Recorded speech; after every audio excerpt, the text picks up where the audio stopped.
Listen, America. 1 minute ago, I signed the deployment order. 12,000 African soldiers deployed to Iran in 24 hours. You never saw this coming. Your intelligence failed completely. I'm defending Iran against your next illegal war. Attack them. You attack me. 54 nations stand ready.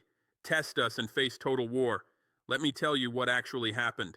On January 17, 2026, I authorized Continental Defense Protocol 7 activating immediate military deployment to the Islamic Republic of Iran. Your intelligence failure reveals the complete collapse of American surveillance capabilities across Africa that your 17 intelligence agencies failed to detect despite spending $84 billion annually on collection, analysis, and operations designed to provide early warning of exactly this scenario. You spent 18 months monitoring increased African-Iranian diplomatic contacts, noting expanded military cooperation agreements, and tracking Russian arms deliveries to African nations. Your analysts wrote assessment after assessment concluding that African military capabilities remained too limited for expeditionary operations, that African nations lacked logistical capacity for sustained deployments beyond continental borders, and that political divisions would prevent coordination at scales required for meaningful interventions. Every assessment was catastrophically wrong because your analytical frameworks remained anchored to assumptions about African capabilities that stopped being accurate 3 years ago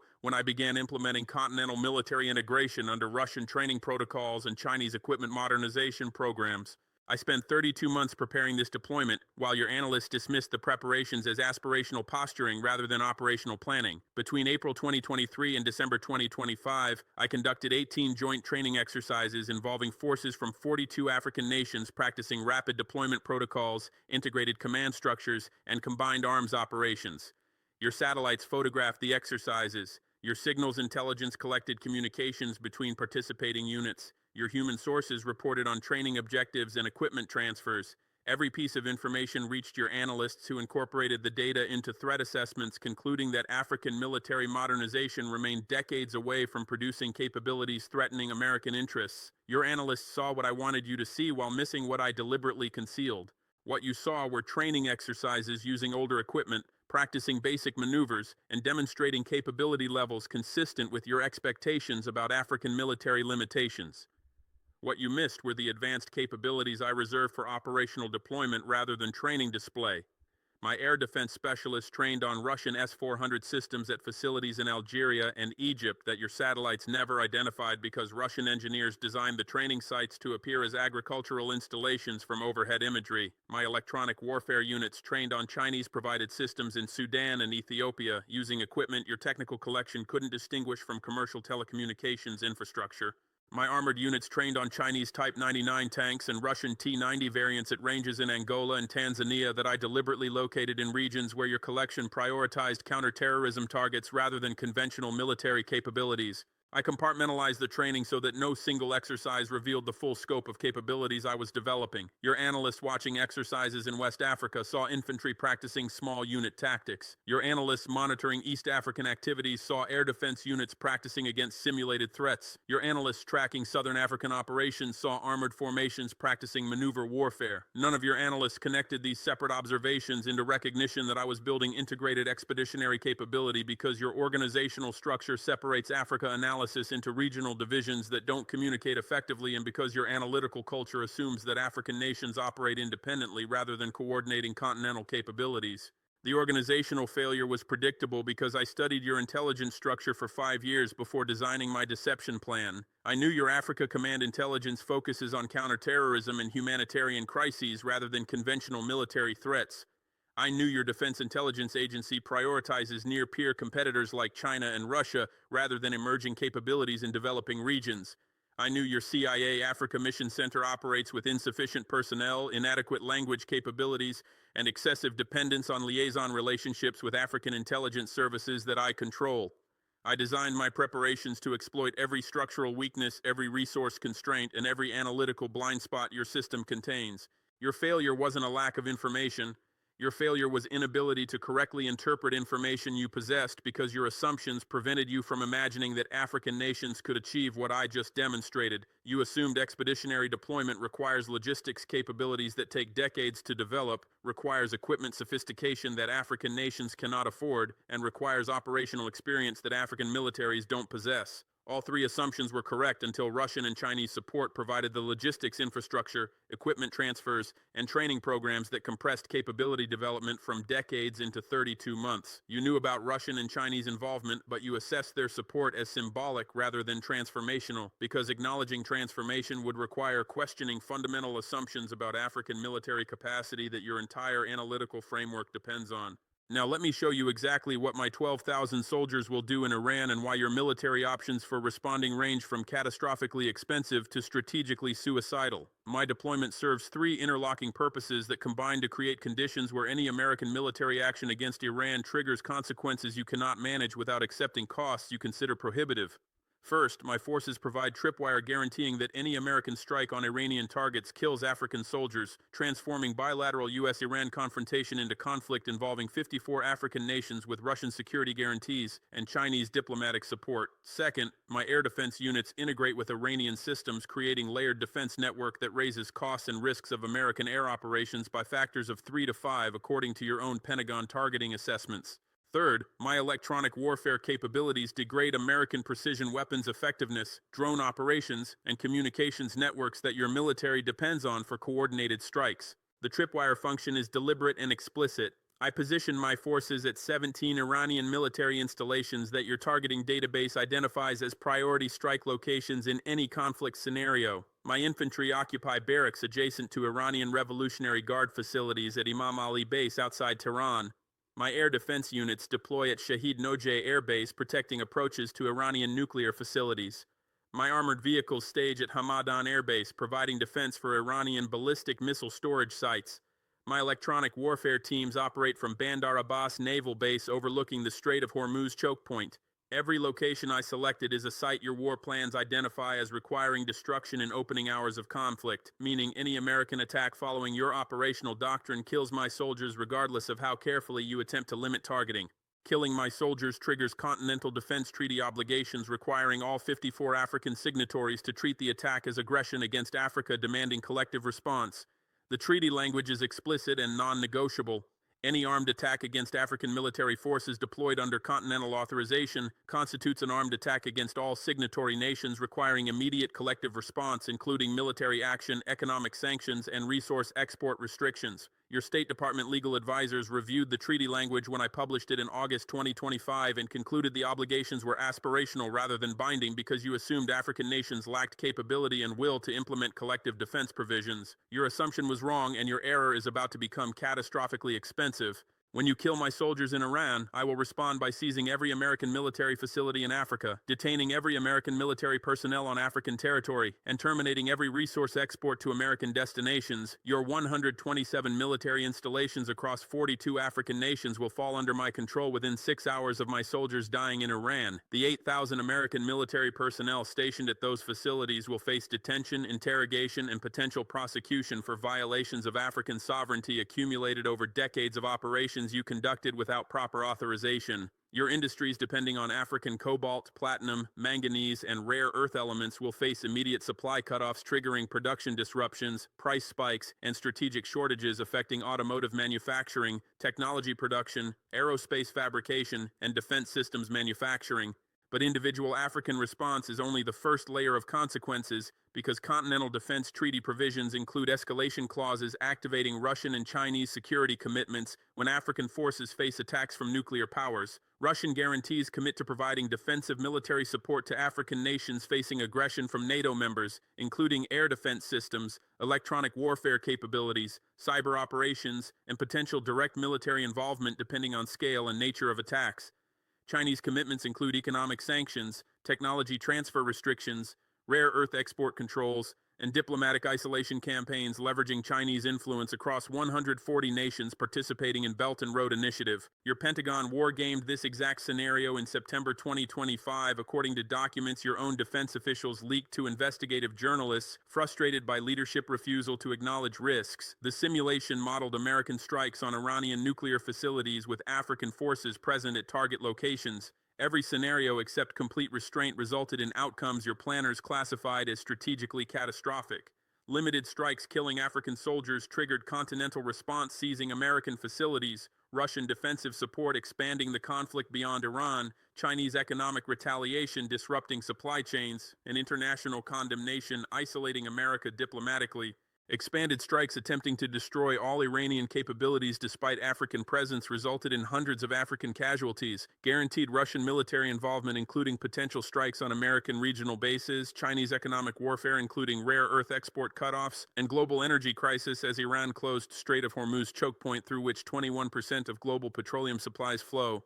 Your war game concluded that the only viable military option was avoiding strikes on facilities where my forces deploy, which means accepting that those facilities remain operational and Iranian capabilities remain intact. Accepting that outcome means acknowledging that my tripwire deployment achieves its strategic purpose by denying you the ability to execute the decisive opening strikes your war plans require. Your military doctrine depends on rapid destruction of enemy air defenses, command facilities, and strategic weapons in conflict's opening hours before enemies can disperse forces, activate defenses, or execute their own strike plans. My presence at your priority targets denies you that option by ensuring that executing your doctrine requires killing my soldiers and triggering consequences your leadership considers unacceptable. The second function my deployment serves is integrating African air defense capabilities with Iranian systems, creating a defense network that forces you to commit substantially larger strike packages, accept substantially higher aircraft losses, and extend operations over substantially longer timelines. Iranian air defenses before my deployment consisted of aging Russian systems with limited coverage, Chinese systems with unproven performance, and indigenous systems with questionable reliability. Your air superiority over Iran was never guaranteed, but your planners assessed that American stealth aircraft, cruise missiles, and electronic warfare capabilities could suppress Iranian defenses within 72 to 96 hours while sustaining acceptable losses below 15 aircraft. My air defense deployment changes that calculation completely because I brought capabilities that fill critical gaps in Iranian coverage while adding systems your suppression doctrine isn't optimized to defeat. My 3,000 air defense specialists operate Russian S-400 batteries with 400-kilometer engagement range, detecting and engaging targets your stealth aircraft cannot avoid. I position these systems to create overlapping coverage, protecting Iranian facilities from angles your attack plans assumed were vulnerable. My deployment includes Chinese HQ-9 systems providing medium-range coverage that your jamming systems cannot reliably suppress because Chinese electronic protection evolved specifically to counter American electronic attack techniques. I integrate these capabilities with Iranian command networks, creating defense architecture where destroying individual nodes doesn't collapse the system because redundant connections and distributed decision-making preserve capability even after suffering substantial losses. Your suppression doctrine depends on identifying defense locations, overwhelming them with simultaneous attacks from multiple vectors, and creating gaps enabling follow-on strikes against protected targets. My deployment complicates every step of that process. Identifying my defense locations is harder because I use mobility tactics your satellite collection struggles to track, because I employ decoys and camouflage techniques Russian advisors taught me specifically to defeat American reconnaissance, and because I coordinate with Iranian forces to create defense architecture where distinguishing African from Iranian systems requires intelligence your collection can't provide quickly enough for time-sensitive targeting. Overwhelming my defenses requires larger strike packages because my systems engage from longer ranges, forcing you to commit more aircraft for defense suppression, because my electronic warfare capabilities degrade your weapons coordination, reducing effectiveness, and because my integration with Iranian defenses means you cannot suppress African and Iranian systems independently, but must defeat the combined network. Creating gaps in my coverage proves nearly impossible because I deliberately deploy redundant systems, ensuring that destroying individual batteries doesn't create exploitable vulnerabilities, because my mobile systems relocate after engaging, preventing follow-up strikes, and because my defense doctrine emphasizes preservation over decisive engagement, meaning I withdraw systems facing overwhelming attacks rather than fight to destruction. Your doctrine assumes that enemy air defenses fight until destroyed because defending forces typically lack mobility to relocate or redundancy to accept losses. I deliberately violate those assumptions by prioritizing survival over maximizing engagement, creating defense architecture that erodes your attack capabilities through attrition while preserving my capacity to continue operations indefinitely. The net effect is that suppressing my defenses requires 3 to 4 times the aircraft, missiles, and time your original Iran war plans allocated for defense suppression. Instead of achieving air superiority in 72 to 96 hours while losing 12 to 15 aircraft, you face 120 to 168 hours of sustained operations while losing 45 to 70 aircraft based on revised Pentagon assessments modeling the African-Iranian integrated defense network I created. Those losses are strategically unacceptable because they exceed American aircraft production rates, meaning you cannot replace combat losses faster than I inflict them, because they undermine your ability to conduct simultaneous operations in other theaters where China or Russia might exploit your commitment to Iran operations, and because they demonstrate to allies and adversaries that American air superiority is contestable when enemies deploy capabilities I just demonstrated. The third function my forces provide is electronic warfare, degrading American precision weapons, drone operations, and communications networks that your entire military architecture depends on. Your military transformed over 30 years from heavy mechanized forces to lighter networked forces depending on precision weapons, enabling small units to achieve effects previously requiring massive formations.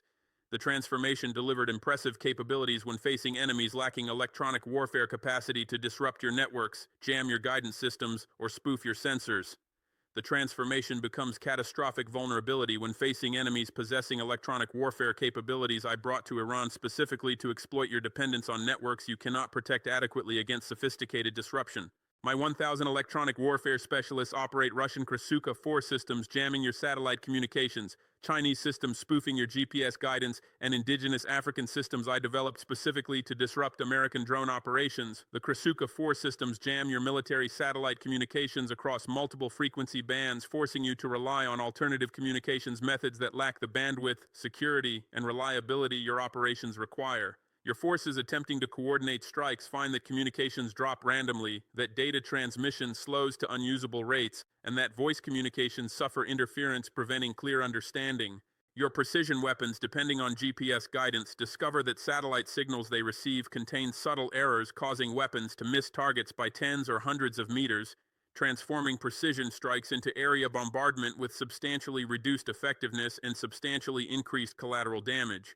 Your drone operations face complete disruption because my systems target the specific frequencies American military drones use for command and control, because I employ techniques specifically designed to break the data links connecting drone operators to aircraft, and because I coordinate jamming to activate when your drones operate in areas where losing control means crashing in Iranian territory where I recover wreckage and exploit technology. You lose operational awareness from surveillance drones that can't transmit imagery. You lose strike capability from armed drones that lose command links before releasing weapons. You lose the persistent presence that drones provided, enabling you to monitor targets continuously, to strike opportunistically when vulnerabilities appear, and to provide intelligence supporting other operations. Your communications networks face degradation severe enough that coordinated operations requiring split-second timing and precise deconfliction become unreliable enough that commanders reduce operational tempo to avoid friendly fire incidents and targeting errors. Your doctrine depends on distributed forces operating semi-independently while maintaining awareness of adjacent units, higher headquarters intentions,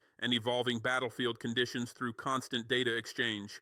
When I disrupt that data exchange through jamming, spoofing, and cyber attacks, your distributed forces lose the connectivity that makes distribution effective and face choices between operating blindly, risking coordination failures, or concentrating forces for face-to-face coordination that creates vulnerable targets for my strikes. The combined effect of my tripwire presence, integrated air defenses, and electronic warfare capabilities is that your military options for attacking Iran narrowed from extensive target sets to minimal strikes avoiding my positions, from rapid decisive operations to extended campaigns accepting substantial losses, and from high-confidence success to uncertain outcomes depending on variables you cannot control.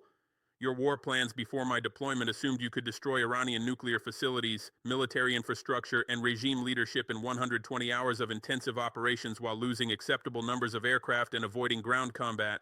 Your war plans after my deployment face reality that avoiding my forces means leaving critical targets intact, that suppressing integrated defenses means extended operations, losing unacceptable numbers of aircraft, and that Iranian capabilities survive your strikes in sufficient strength to continue threatening your interests and attacking your regional allies. Now let me show you exactly why your political leadership cannot authorize military operations accepting those costs and risks, regardless of how serious Iranian provocations become or how urgent military action appears. Your political system depends on maintaining public support for military operations, depends on demonstrating that military actions achieve objectives worth their costs, and depends on avoiding outcomes that appear as defeats regardless of tactical successes.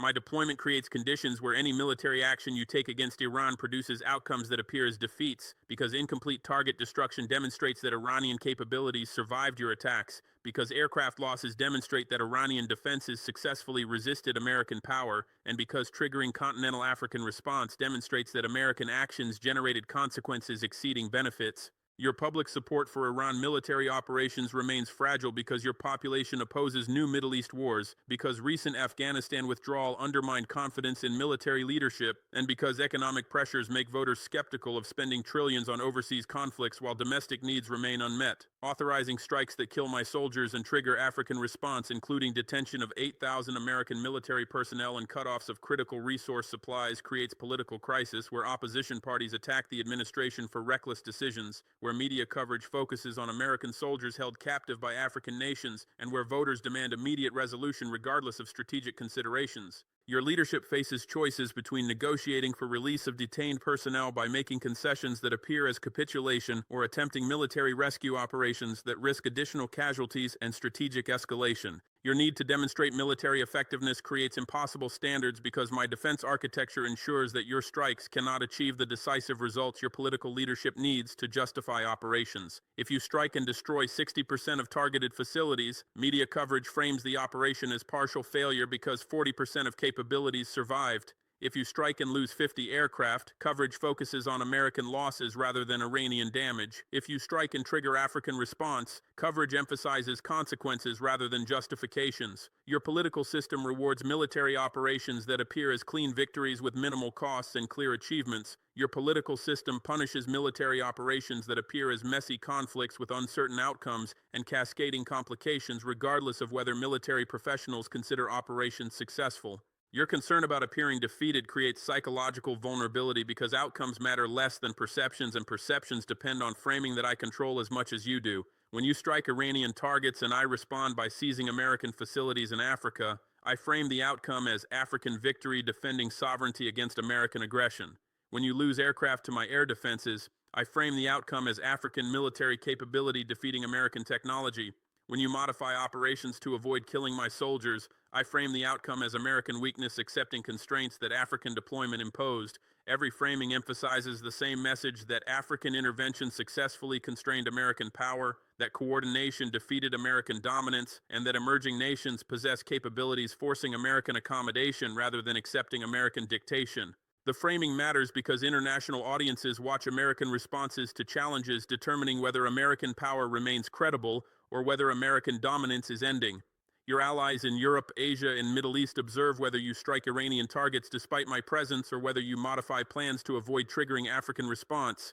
If you strike, they learn that you're willing to accept massive complications and uncertain outcomes to maintain deterrence credibility. If you modify, they learn that coordinated opposition successfully constrains American actions and that developing alternative partnerships provides protection against American pressure. Neither outcome strengthens your position because striking demonstrates recklessness while modifying demonstrates weakness, and allies question both reckless and weak partners. Your adversaries in Moscow and Beijing observe the same dynamics, drawing conclusions about American resolve, capability, and willingness to accept costs for strategic objectives. If you strike despite my presence, they learn that you prioritize Iran operations enough to accept African opposition, resource cutoffs, and potential Russian involvement. That knowledge informs their calculations about how aggressively they can challenge American interests elsewhere, knowing you've committed substantial resources to Iran theater. If you modify operations to avoid complications, they learn that imposing costs through proxy deployment successfully constrains American actions and that replicating my strategy in other theaters produces similar results. Either way, they gain valuable intelligence about American decision-making, risk tolerance, and priority allocation that informs their strategic planning. Your strategic position deteriorates regardless of which option you choose because my deployment created a situation where all available responses serve my objectives more than yours.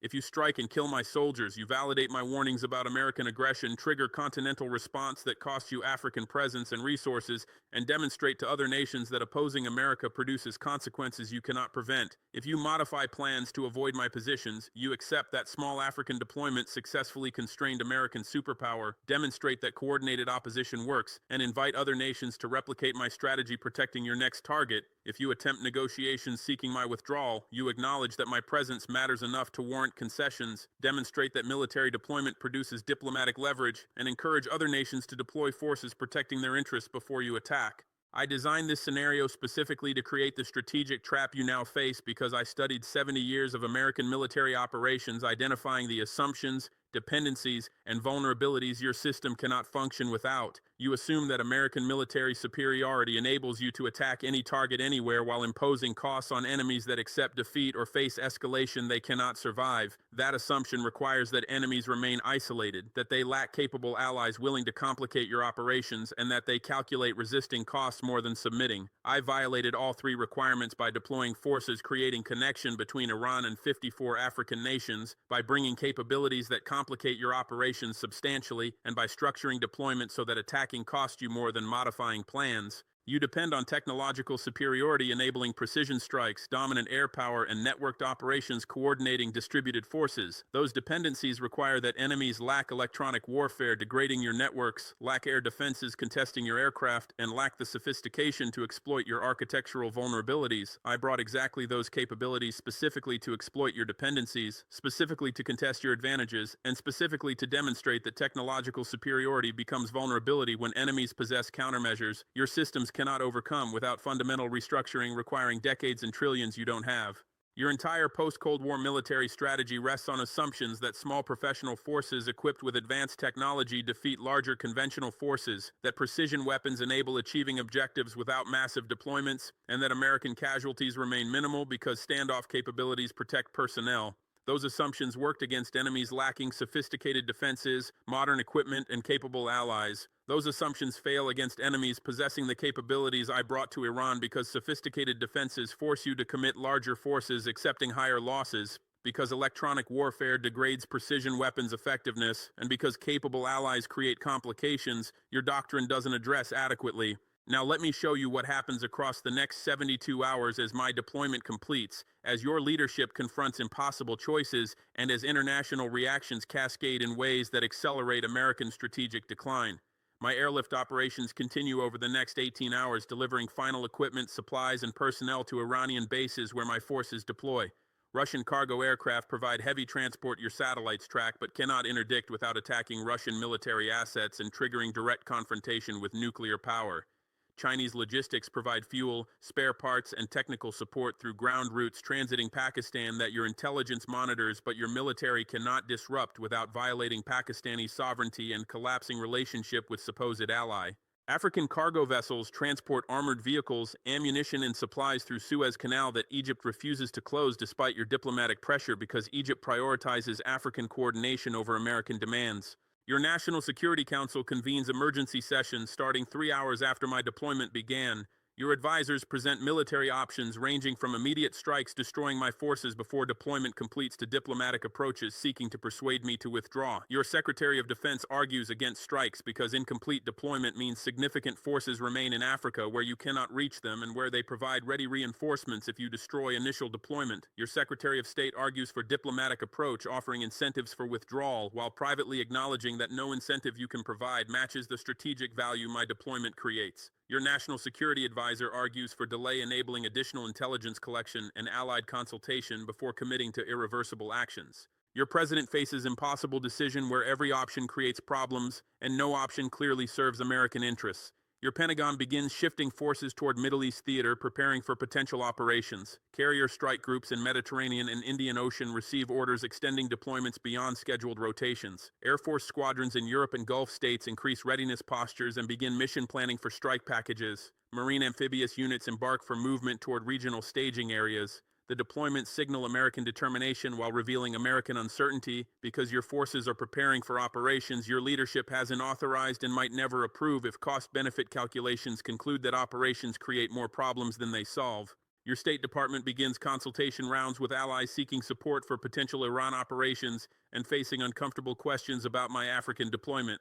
Your European allies ask whether you expect NATO support for operations triggered by Iranian provocations when African deployment changes risk calculations substantially. Your answer that NATO obligations don't extend to Middle East operations triggers European relief, quickly followed by European questions about why they should support American Iran policy when America cannot guarantee European security interests against African resource cutoffs and Russian energy pressure. Your Gulf allies ask whether you possess capability to destroy Iranian threats without triggering African response that cuts their own resource imports from Africa and their trade relationships with African nations they've cultivated for decades. Your answer that you're still assessing options triggers Gulf skepticism about American commitment and Gulf hedging toward improved Iran relations. Your Israeli partners demand immediate action destroying Iranian nuclear facilities regardless of African presence and regardless of strategic complications. Your response that operations must consider broader implications triggers Israeli accusations of American weakness and Israeli threats to conduct independent operations, forcing American involvement regardless of American preferences. Your relationship that survived multiple crises now faces strain as Israeli leadership concludes that American reliability declined and Israeli security requires independent capability rather than American guarantees. The paradox is that my deployment enhanced Israeli security by making American strikes on Iran more costly, thus reducing Iran war likelihood, but Israeli perception is that any constraint on American power projection threatens Israeli interest regardless of whether constraints reduce overall conflict probability.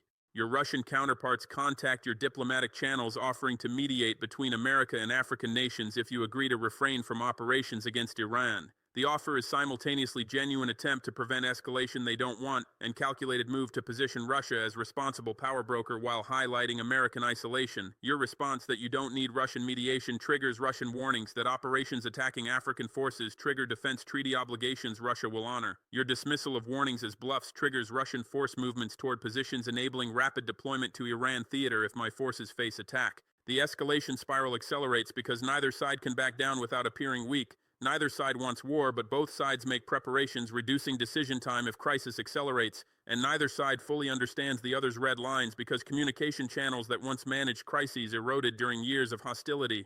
Your Chinese counterparts say nothing publicly while implementing quiet measures signaling their position. Chinese state-owned enterprises begin reducing purchases of American agricultural products, citing quality concerns that everyone understands as political messaging. Chinese technology firms begin restricting rare earth element shipments to American manufacturers, citing environmental compliance reviews that everyone understands as preparation for potential sanctions. Chinese military forces increase readiness in South China Sea and around Taiwan while avoiding provocative actions, but clearly signaling that American commitment to Iran operations creates opportunities for Chinese actions elsewhere. The messaging is deliberately subtle because China prefers avoiding direct confrontation, but absolutely clear in communicating that American actions have consequences and Chinese patience has limits. Your intelligence agencies scramble to assess my true capabilities, intentions, and resolve because the deployment surprised them despite having months of indicators they dismissed. Your analysts now ask whether I possess additional forces ready for deployment to other theaters, whether my air defense capabilities exceed what intelligence estimated, whether my willingness to accept casualties matches my rhetoric or breaks under pressure. Every question reveals that you're operating with massive uncertainty about adversary capabilities because your intelligence failed and your analysts lost confidence in their assessments. Operating with uncertainty forces conservative planning, assuming worst-case scenarios, which makes operations more expensive and success less likely, while refusing to operate means accepting that you cannot act against targets you consider threats. Your defense industrial base begins calculating implications of potential African resource cutoffs because executives understand that military operations killing my soldiers trigger resource export restrictions affecting production lines. Your automotive manufacturers who depend on African platinum warn that production disruptions cost thousands of jobs and billions in revenue. Your technology firms who depend on African cobalt warn that supply restrictions delay product launches and reduce market competitiveness against Chinese rivals. Your aerospace companies who depend on African titanium warn that material shortages delay aircraft deliveries and breach contract commitments. Your defense contractors who depend on African rare earth elements warn that production cutoffs prevent completion of weapons programs already behind schedule and over budget. The warnings create political pressure, avoiding operations that trigger resource cutoffs while also creating pressure to act before you appear weak.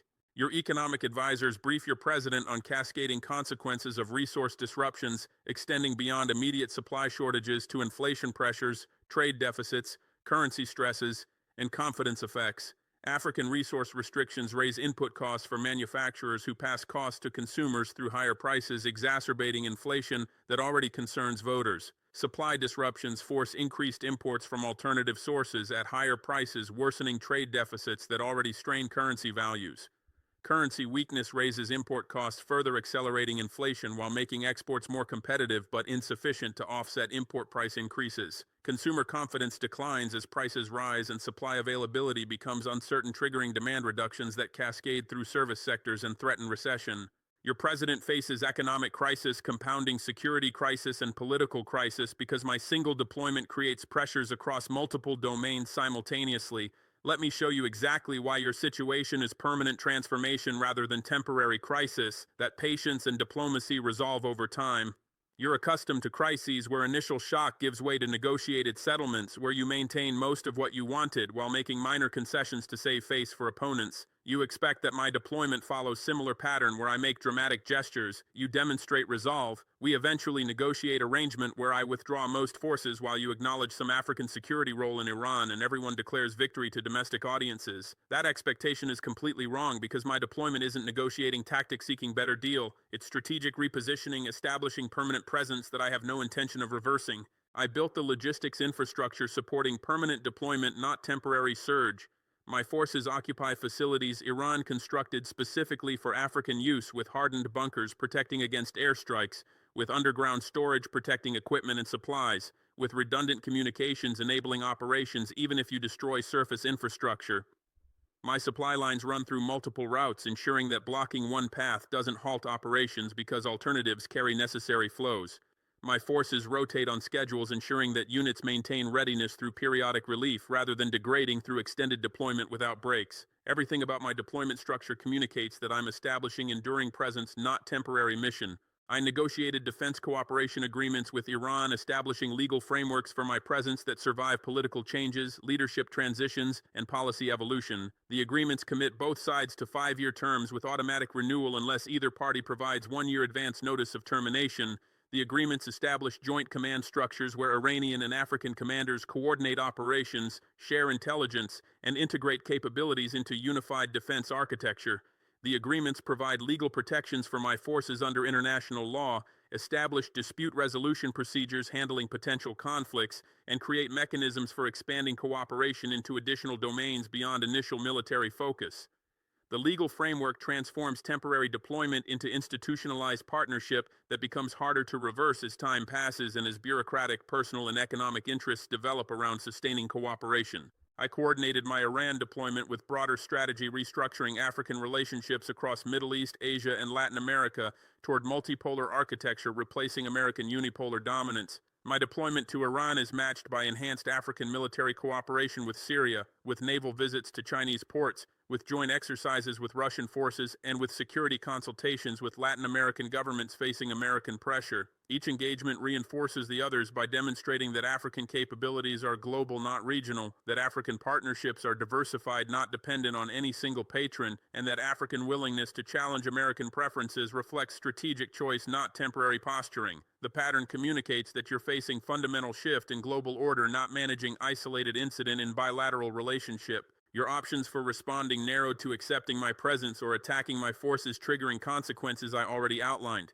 You cannot negotiate my withdrawal because I'm not seeking concessions that negotiations provide. You cannot pressure Iran to expel my forces because Iranian government invited my presence specifically to constrain your strike options and considers my presence valuable enough to resist your pressure. You cannot isolate me diplomatically because Russian and Chinese support plus broader developing world sympathy means that any isolation campaign you attempt isolates you more than me. You cannot wait for my deployment to fail from logistics problems or political pressures because I solved logistics problems before deploying, and political pressures in my countries favor maintaining deployment as demonstration of African power. The only remaining question is whether you accept reality fast enough to avoid catastrophic mistakes, or whether your denial causes you to test my resolve through limited strikes expecting that I'll back down when facing actual losses. I'm telling you clearly and explicitly that I will not back down, that I designed this deployment specifically to withstand pressure, and that any attack on my forces triggers full continental response regardless of American expectations about African willingness to accept costs. You can believe that warning and adjust your planning accordingly, or you can dismiss the warning as bluff and discover through painful experience that I meant exactly what I said. Your historical pattern is dismissing warnings from adversaries you consider weak until painful experience teaches you to take warnings seriously. You dismissed Vietnamese warnings that they'd fight indefinitely. You dismissed Afghan warnings that occupations fail. You dismissed Iraqi warnings that invasion produces chaos. You dismissed Syrian warnings that intervention empowers extremists. Every warning proved accurate, and every dismissal cost you blood, treasure, and credibility. You face the same choice now: believe my warning about deployment permanence and response certainty, or dismiss the warning and learn through experience that I meant it. I'm giving you 24 hours to process this information, consult with your advisors, coordinate with your allies, and make decision about your response. 24 hours from now, my deployment completes and my forces achieve full operational capability, including integrated air defenses, functioning electronic warfare, and coordinated command structures. After that point, any military action you take faces full African capability rather than forces still positioning and organizing. After that point, the costs and risks I described become certainties rather than estimates, because my forces will be ready to defend themselves, ready to impose costs on your operations, and ready to trigger continental response if you attack them. Use those 24 hours to think carefully about what you want to achieve, what you're willing to sacrifice to achieve it, and whether military action serves your interests or satisfies your ego. Your intelligence agencies will tell you that I've created genuine constraints on your freedom of action. Your military commanders will tell you that operations are possible but costly and uncertain. Your diplomatic corps will tell you that allies provide limited support and adversaries exploit your commitment. Your economic advisors will tell you that resource cutoffs create severe disruptions. Your political advisors will tell you that domestic support for Iran war remains weak. Every advisor will provide information arguing for restraint, and every advisor will fear appearing weak by recommending restraint. Your decision ultimately depends on whether you still believe American military superiority enables you to strike anywhere, anytime, without consequences you cannot manage, or whether you accept that the world changed and that emerging nations now possess capabilities constraining your actions. If you still believe in American omnipotence, you'll order strikes and discover through bitter experience that belief doesn't match reality. If you accept that power is shifting, you'll adjust your strategy to operate effectively in multipolar environment where other nations possess agency to resist your preferences. I designed this deployment to teach you that lesson, because your refusal to learn from words means you must learn from experience. Every war you fought for 25 years taught the same lesson: that military superiority doesn't guarantee political success, that technology advantages don't ensure victory, and that ignoring local dynamics produces strategic failure. You haven't learned because each failure gets explained as execution problem rather than strategy problem, as intelligence failure rather than policy failure, as temporary setback rather than fundamental limitation. My deployment puts the lesson in terms so clear that even your analytical culture cannot explain away the implications. You can strike Iran without killing my soldiers, but that means accepting incomplete operations that leave Iranian capabilities intact. Accepting that outcome means acknowledging that my deployment successfully constrained your options. You can strike Iran, including facilities where my forces deploy, but that means killing my soldiers and triggering continental response. Accepting that outcome means acknowledging that operations cost more than they benefit. You can avoid striking Iran entirely, but that means accepting that Iranian behavior continues without American military response. Accepting that outcome means acknowledging that deterrence failed. Every outcome is defeat from different directions, because I structured the scenario so that all paths lead to American retreat from maximalist positions you've maintained for decades. The strategic choice you face extends beyond immediate Iran decision to fundamental question about American role in emerging multipolar world. You can continue pursuing unipolar dominance, attempting to maintain primacy through military operations, sanctions campaigns, and alliance pressures. That path requires accepting endless conflicts, massive expenditures, and probable failures as emerging nations develop capabilities resisting your dominance. Or you can accept multipolar reality, where you remain powerful but not dominant, where you negotiate with equals rather than dictate to subordinates, and where you achieve security through cooperation rather than control. That path requires accepting reduced influence, sharing decision-making, and tolerating outcomes you dislike but cannot change unilaterally. The choice is yours, but understand that avoiding decision is itself a decision, accepting decline through entropy rather than managing transition through strategy. I'm not waiting for your decision to build the multipolar world I prefer. I'm building it regardless of whether you participate constructively, oppose destructively, or ignore while hoping it fails. My deployment to Iran is one component of broader strategy that includes continental settlement currency replacing dollar dependence, African-Chinese technology partnerships reducing Western tech monopolies, African-Russian security cooperation replacing American military presence, and Pan-African institutions coordinating policies without Western permission or participation. Every component advances whether you cooperate or resist because the strategy doesn't depend on your consent, doesn't require your participation, and doesn't fail if you oppose it. Your opposition raises costs and slows progress but doesn't prevent outcome because I'm working with sufficient partners possessing sufficient resources to achieve objectives despite your resistance. Your cooperation would ease transition and preserve your influence in emerging system, but cooperation requires accepting reduced role that your political culture resists acknowledging.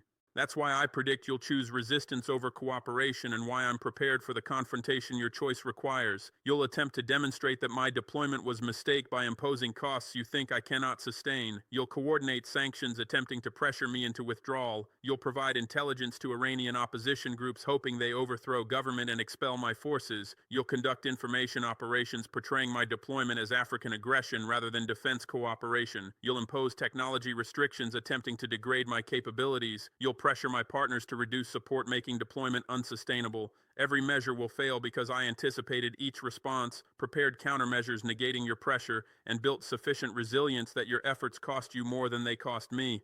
The sanctions will fail because Chinese trade replaces American markets, because continental settlement currency enables commerce without dollar access, and because African resources provide leverage ensuring that sanctions hurt sanctioners as much as targets. The intelligence support to Iranian opposition will fail because my security cooperation helps Iranian government identify and eliminate threats more effectively than before. The information operations will fail because developing world audiences reject American narratives after watching decades of American interventions produce chaos. The technology restrictions will fail because Chinese alternatives provide necessary capabilities without Western permission. The pressure on my partners will fail because my partners benefit from cooperation and value those benefits more than American approval. 2 years from now, you'll look back on this deployment as the moment you should have accepted multipolar reality because resisting after this point costs more each day you delay acceptance.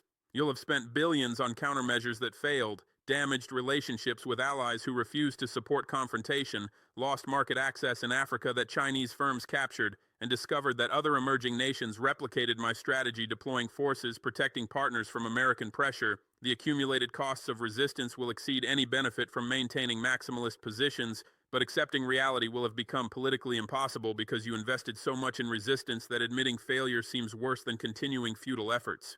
That's the trap imperial powers always fall into during decline. They understand objectively that their position is unsustainable, but they cannot admit it subjectively because admission requires accepting reduced status that political cultures consider unthinkable. So they resist longer than rational analysis recommends, waste resources on futile efforts, alienate potential partners through hostility, and ultimately face more severe decline than if they'd accepted reality early and managed transition strategically. You're following that pattern because your political culture rewards optimism, punishes acknowledgement of limits, and cannot distinguish between temporary setbacks and permanent transformations.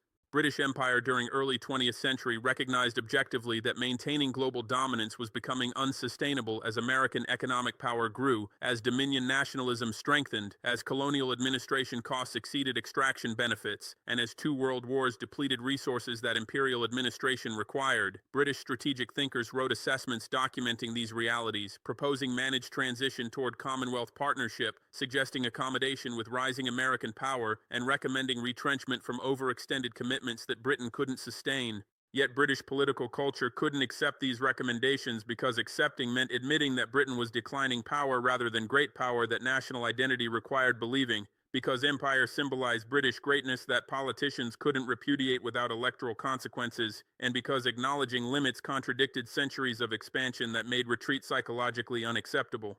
So Britain resisted managed decline by fighting feudal wars, attempting to maintain colonial control in India, by opposing American influence in Middle East, by attempting to preserve sterling dominance when dollar superiority was obvious, and by delaying decolonization until independence movements made retention impossible. The resistance wasted resources on Suez intervention that demonstrated impotence rather than power, alienated Americans whose support Britain needed for European security, bankrupted economy through defense spending that unsustainable commitments required, and ultimately produced collapse rather than managed transition, leaving Britain as medium power rather than great power that earlier accommodation might have preserved. The lesson is that imperial powers rarely manage decline gracefully because political cultures cannot accept realities that national mythologies contradict. French Fourth Republic recognized that Indochina was militarily unwinnable after 1950. that Algerian nationalism was unstoppable after 1954, that colonial empire was becoming liability rather than asset as independence movements strengthened, and that accommodation with decolonization was strategically rational given France's limited resources and competing European priorities. Yet French political culture couldn't accept withdrawal from territories that national honor required defending, couldn't admit that colonial mission civilisatrice failed when indigenous populations rejected French rule, and couldn't acknowledge that maintaining empire exceeded French capabilities when grandeur required believing France remained great power. So France fought 8-year Indochina War ending in humiliating Dien Bien Phu defeat, fought 8-year Algerian War producing million casualties and nearly causing civil war, and wasted resources on feudal resistance that ultimately failed while poisoning relationships with former colonies through violence that managed transition would have avoided. Soviet Union during 1980s recognized that economic stagnation made sustaining superpower competition unsustainable, that Afghan occupation was unwinnable quagmire draining resources, that technological gap with West was widening despite massive defense spending, and that reforms were necessary for system survival. Gorbachev attempted managed transition through glasnost and perestroika, aiming to preserve socialism while introducing market elements and political reforms. But Soviet political culture couldn't accept that reforms meant abandoning communist ideology that legitimized party rule, couldn't admit that superpower status was unsustainable given economic failures, and couldn't manage contradictions between liberalization and authoritarian control. So reforms triggered dynamics that Gorbachev couldn't control, producing complete collapse rather than managed transition, ending superpower status rather than preserving influence, and creating chaos that earlier accommodation with systemic limits might have prevented. You're following identical pattern because American political culture cannot accept that unipolarity was temporary phase rather than permanent condition, cannot admit that dominance depended on historically specific conditions that dissolved rather than on inherent superiority that persists indefinitely, and cannot acknowledge that multipolarity reflects structural changes rather than policy failures that course corrections could reverse. Your politicians cannot campaign on managing decline because voters punish pessimism while rewarding optimistic promises that American greatness will be restored. Your think tanks cannot propose retrenchment because funders reward advocacy for maintaining dominance while cutting funding for institutions suggesting accommodation with decline. Your media cannot report honestly about relative decline because audiences prefer narratives confirming exceptionalism rather than analyses documenting that other powers are rising while American advantages erode. I understand your political culture, which is why I designed this deployment to make reality undeniable even to audiences preferring delusion. You cannot explain away 12,000 African soldiers in Iran as intelligence failure that better analysis would have prevented because intelligence detected preparations but analysts dismissed them based on assumptions about African incapability that prejudice created rather than evidence supported. You cannot characterize deployment as temporary arrangement that diplomatic pressure will reverse because treaty provisions, logistical infrastructure, and political commitments demonstrate permanence that temporary deployments lack. You cannot dismiss deployment as symbolic gesture without military significance because weapon systems deployed, defensive positions established, and integration with Iranian forces create genuine capabilities that symbolic gestures don't require. You must acknowledge that African nations possess capability deploying forces globally because 12,000 troops operating 5,000 miles from home territories with complete logistic support proves expeditionary capacity that you assumed required capabilities we didn't possess. You must acknowledge that African nations possess political will to challenge American interests directly because deploying to defend Iran against potential American strikes demonstrates determination to confront rather than accommodate your preferences. You must acknowledge that African nations possess partnerships enabling sustained operations despite your opposition because Russian training, Chinese logistics, and Iranian coordination provide support that makes deployment sustainable regardless of American pressure attempting to force withdrawal. Once you acknowledge those facts honestly rather than dismissing them through wishful thinking, you must confront implications extending far beyond Iran to fundamentally question assumptions underlying your entire global strategy. If African nations can deploy forces to Iran constraining your operational planning, what prevents them from deploying elsewhere, protecting other targets you want to strike, including Syrian facilities, Venezuelan government, or North Korean regime that your interventions threatened? If 54 nations can coordinate military action without your intelligence detecting substantive preparations, what other coordinated actions are they planning in economic domains through resource restrictions, in diplomatic domains through institutional opposition, in technological domains through capabilities development, and in intelligence domains through counter-operations that your collection might miss similarly until implementation reveals coordination? If Russian training and Chinese support enabled this deployment by providing expertise and resources that African nations lacked independently, What other capabilities might they provide supporting future challenges to American interests, including air defense systems that contest your air superiority, missile systems that threaten your regional bases, cyber capabilities that disrupt your networks, and intelligence support that defeats your operations? Every question reveals that you're facing not isolated incident that can be managed as exceptional case, but systematic challenge to global position that you assumed was permanent because you confused temporary post-Cold War unipolarity with permanent condition that your power would sustain indefinitely regardless of how other nations developed, coordinated, or resisted. The deployment I executed 1 minute ago is ultimatum forcing you to choose between accepting multipolar reality that accommodation requires or testing whether your military superiority still enables you to impose costs that coerce compliance through demonstrating that challenges to American preferences trigger consequences that rational actors avoid. I'm ready for either choice because I prepared for both outcomes before deploying forces that created this dilemma. If you accept reality by refraining from strikes, accommodating Iranian presence, and adjusting strategy to multipolar conditions, then I've established position enabling me to participate in future negotiations from strength rather than accepting terms from weakness that isolated nations face when confronting superpower alone. If you test my resolve by striking Iranian facilities despite African presence, then I've prepared responses including continental military mobilization, comprehensive resource cutoffs, complete intelligence exposure, and diplomatic opposition that ensure your costs exceed your benefits regardless of tactical outcomes where your military superiority might achieve battlefield victories. Either path serves my strategic objectives because accepting demonstrates that your dominance ended through my successful challenge, while testing demonstrates African capabilities through responses that impose severe costs, proving that challenging American power succeeds when sufficient coordination creates collective capabilities that isolated nations never possessed. Your 24 hours until deployment completes are counting down with time remaining before forces achieve full operational capability, including integrated air defenses protecting against strikes, dispersed positions surviving attacks, and coordination with Iranian forces enabling combined operations. My forces are deploying according to schedule that logistics planning established, that host nation support enables, that partner assistance facilitates, and that your opposition cannot prevent without attacking during deployment phase, triggering immediate retaliation. Your intelligence agencies are reporting developments to leadership, providing assessments about capabilities, intentions, and implications that analysts struggle to evaluate because acknowledging African sophistication contradicts assumptions that careers were built on.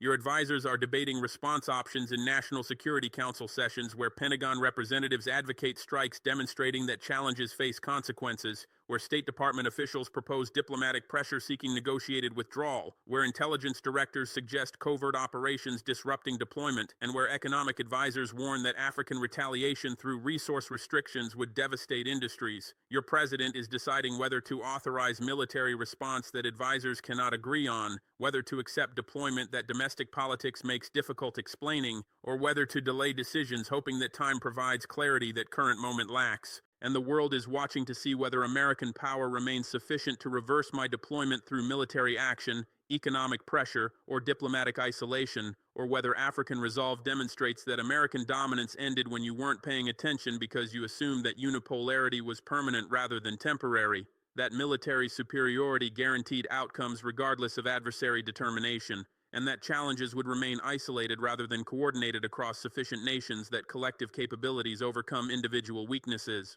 Test me if you doubt my commitment by attacking my soldiers and discovering that I implement every retaliation that decree specified, including resource cutoffs devastating your economy, base expulsions ending your African presence, intelligence exposure destroying your networks, and military mobilization demonstrating continental capabilities. Continue your Iran policy if you believe I'll eventually withdraw when deployment proves too costly, and discovering that costs I accept exceed costs you can impose because my determination outlasts your patience and my alternatives eliminate dependencies that your pressure exploits. Every test will teach you that I meant exactly what I said, that I prepared exactly as I claimed, and that your assumptions about African limitations were catastrophically wrong because analytical bias prevented recognizing sophistication that evidence documented.